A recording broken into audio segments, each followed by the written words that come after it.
Gambling seems to be a big problem all over the world. There can be both negative and positive effects for people that gamble. Some of the main issues with gambling are that the temptation is everywhere. It can make people go into debt, and only sometimes a person can get lucky. Even though some people think that gambling is harmless, it can cause a huge problem. Even when a kid goes to his friend's house, they might make a bet on any type of games. Melissa Klein had stated, the 4 most popular types of gambling among teens are betting on sports, betting on card games, playing lottery games, and betting on games of skill such as pool.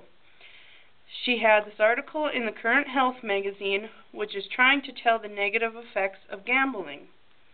She is just informing people of what can happen to them when they become addicted to gambling. Another thing that is a problem is that kids ages 16 are starting to buy lottery tickets. Even though this is illegal, they still get away with it.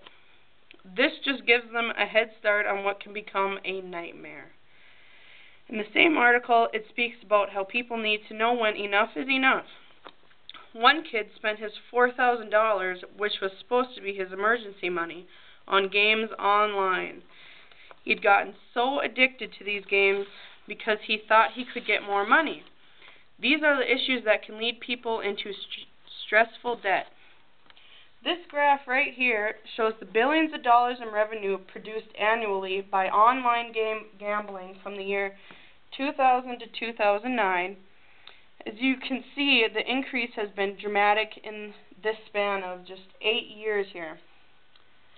Just from the year 2000 to 2009, it has increased from about just $4 billion to almost $24 billion.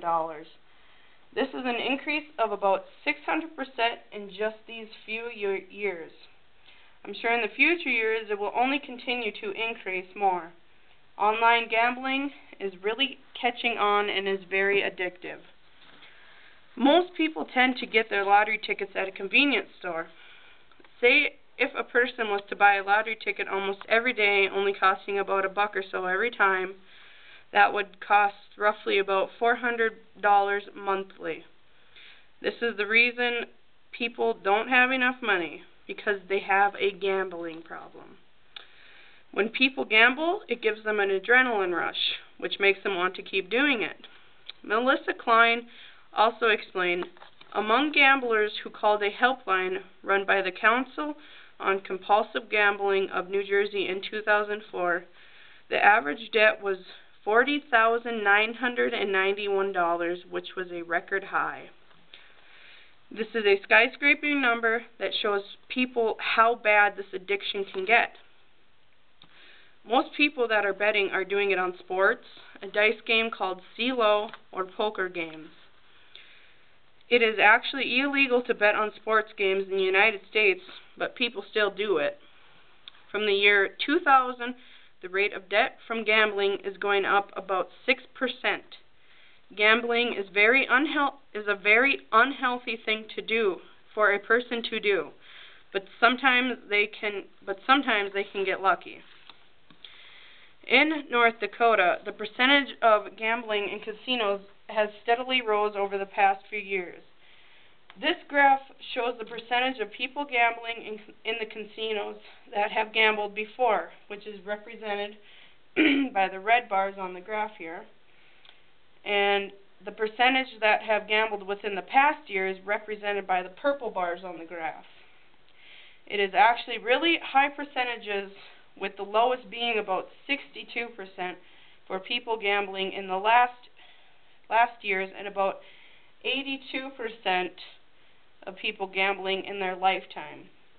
Even though it doesn't seem to be much of an increase now, in the future it will only continue to get closer to the 100% mark.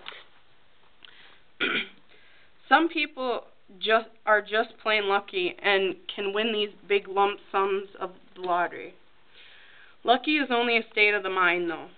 In the U.S. today, it had explained, the odds of winning are 1 in 146 million. You are more likely to be struck by lightning, but yet millions of Americans play. hoping for the lucky strike, and fantasizing about what they do with the jackpot.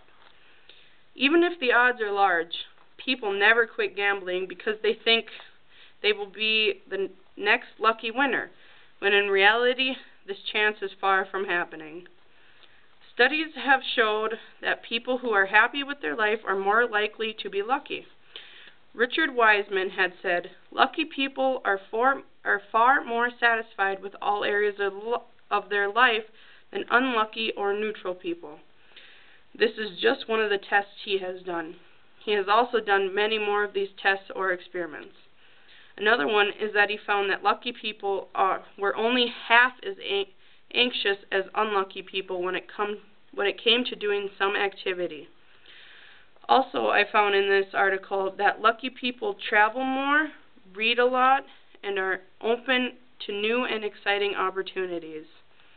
These are just some examples of how some people might get lucky in their life.